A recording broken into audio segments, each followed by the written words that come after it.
मैं उसकी बात नहीं कर रहा हूं, मैं बात कर रहा हूं गैस, डीजल और पेट्रोल की, जिनके दामों में आग लगी हुई है, आग लगी हुई है। और ये बातें मैं नहीं, ये खुद सरकार मान रही है। कुछ आंकड़े आपके सामने पेश करता हूं। रसोई गैस का जो सिलेंडर है वो पिछले 7 साल में, एनडीए सरकार है, पिछले 7 साल से नरेंद्र मोदी की सरकार है, रसोई गैस सिलेंडर की कीमतें दोगुनी हो चुकी हैं, दोगुनी। और पेट्रोल डीजल पर जो टैक्स लगता है, और यह खेल मैंने आपको बहुत बार समझाया है कि एक्साइज ड्यूटी वो केंद्र सरकार लगाती है और वैट राज्य सरकारें लगाती हैं। आज की तारीख में जो आप और मैं पेट्रोल खरीदते हैं, लगभग 100 रुपए हो चुका है, उसमें से 60 रुपए सीधे सरकारी खजानों में जाते हैं। खजानों, केंद्र और राज्य सरकार की तिजोरी में ये पैसे चले जाते हैं। 100 में से 60 रुपए, डीजल में 100 में से 54 रुपए। पिछले 7 सालों में ये जो कर लगते हैं, इनमें 459% बढ़ोतरी हुई है। 459 फॉर 59% इंक्रीज। 1 मार्च 2014 को गैस के सिलेंडर की कीमत थी 410 रुपए 50 पैसे। आज इसकी कीमत हो गई है 819 रुपए। 225 रुपए की बढ़ोतरी पिछले 3 महीने में हो चुकी है। जो 594 रुपए का सिलेंडर दिल्ली में बिका करता था, वो 819 रुपए हो चुका है। और सिर्फ जीडीपी की बात नहीं है, गैस, डीजल, पेट्रोल की बात नहीं है, थोड़ी बात केरोसिन तेल की बात कर लेते हैं। मिट्टी का तेल, गरीब इसे ईंधन के तौर पर इस्तेमाल करते हैं। और पब्लिक डिस्ट्रीब्यूशन सिस्टम, जो सार्वजनिक वितरण प्रणाली है, उसके जरिए जो गरीबों को यह केरोसिन तेल मुहैया कराया जाता है, मार्च 2014 में, आज से 7 साल पहले, 14 रुपए 96 पैसे प्रति लीटर इसकी कीमत थी। मोटा मोटा 15 रुपए मान लो।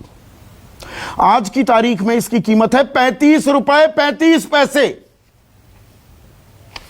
35 रुपए 35 पैसे, 14 रुपए 96 पैसे से बढ़कर।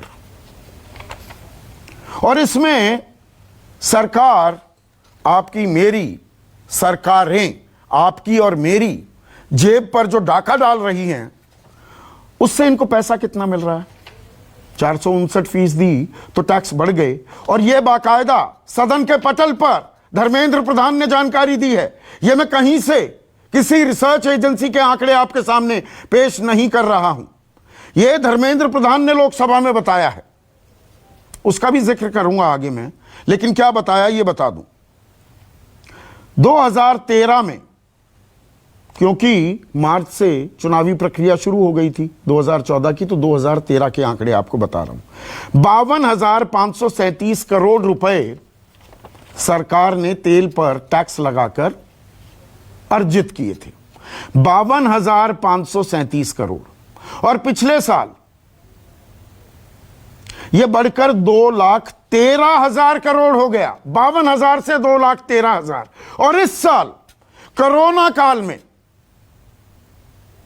जब लगातार तेल की कीमतें जो बढ़ी हैं, उसकी वानगी भी थोड़ी आपको बताने वाला हूं, 2,94,000 करोड़ रुपए टैक्स कलेक्शन में आ चुके हैं। लगभग 3 लाख करोड़ 11 महीने में।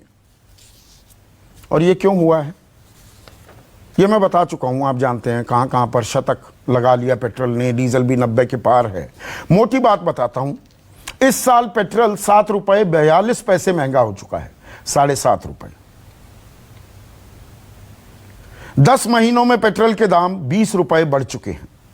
डीजल नए साल से अब तक 8 रुपए प्रति लीटर महंगा हो चुका है। 10 महीने में 20 रुपए बढ़ चुके हैं दाम डीजल के।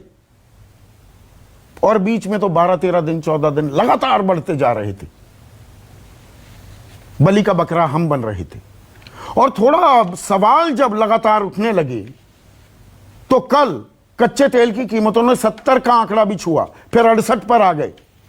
$70 प्रति बैरल कीमतें कल चली गई थी, लेकिन पेट्रोल डीजल के दाम में अब इजाफा नहीं हुआ।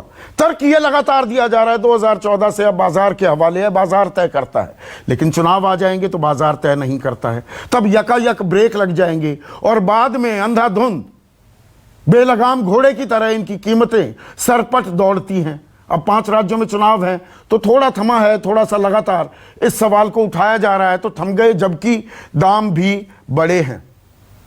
तो ये भी एक हकीकत है, ये अपने आप में कड़वी हकीकत है। अब सरकार क्या कह रही है?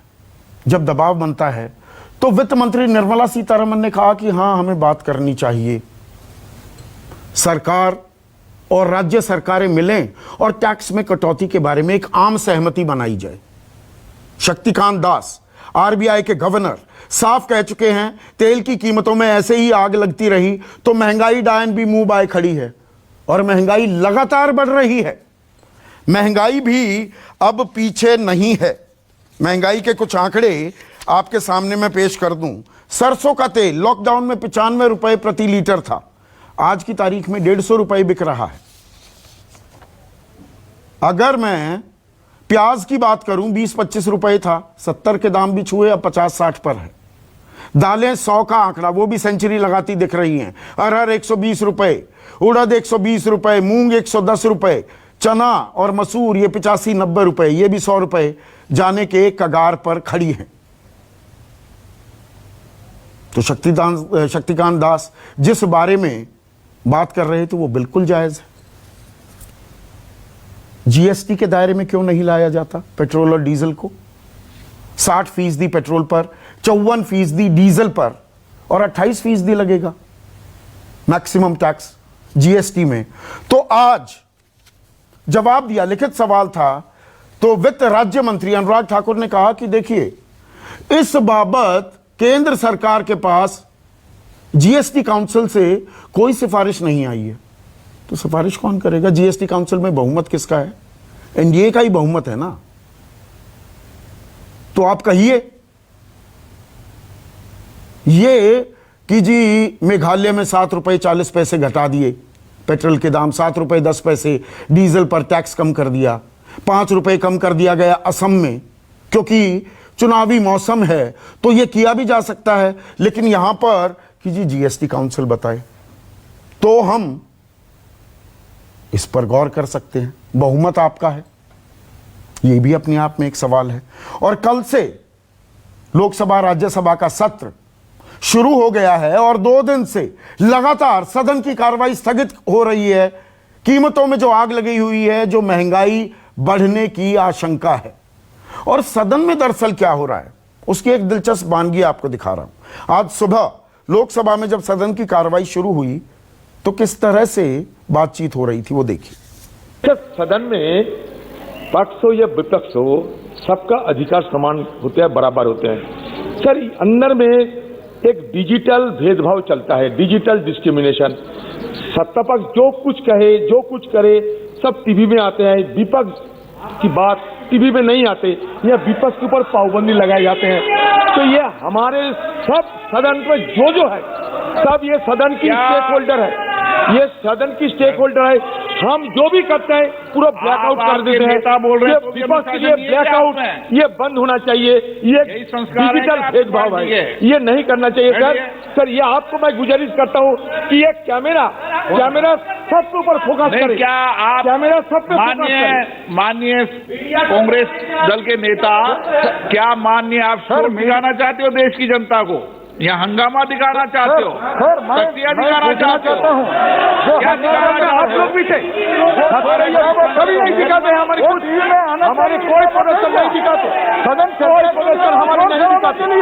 सत्ता से सरकार के लिए, पार्लियामेंट से सरकार के लिए नहीं। ये लोग चर्चा करने के लिए तैयार नहीं है किसी के मुद्दे।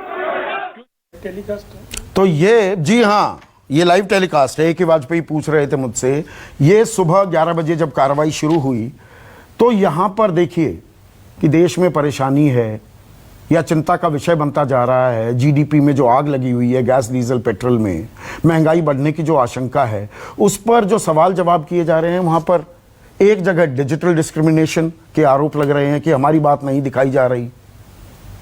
सदन के स्पीकर कह रहे हैं क्या हंगामा दिखाएं। हंगामा सड़क पर हो वो दिखता है, सदन में चर्चा हमारे ही तो प्रतिनिधि हैं, जो सांसद हैं, जो देश की सबसे बड़ी पंचायत में जाते हैं, तो हमारे से जुड़े सरोकार, उनकी गूंज संसद में भी सुनाई देनी चाहिए कि नहीं सुनाई देनी चाहिए, इस पर तो मैं बात करूंगा। लेकिन आज का सबसे बड़ा सवाल, तेल के दाम में लगी आग, महंगाई डायन और सताएगी, और जीएसटी के दायरे में कब आएंगे पेट्रोल और डीजल। चर्चा में मेरे साथ बीजेपी की तरफ से आलोक वत्स, बीजेपी के ही अहम घटक, उनके सहयोगी एलजेपी के नेशनल वाइस प्रेसिडेंट और मुख्य प्रवक्ता AK वाजपेयी, कांग्रेस की राष्ट्रीय प्रवक्ता, बिजनेस जर्नलिस्ट रही हैं, अर्थव्यवस्था को समझती हैं, सुप्रिया श्रीनेत मेरे साथ हैं, समाजवादी पार्टी के राष्ट्रीय अध्यक्ष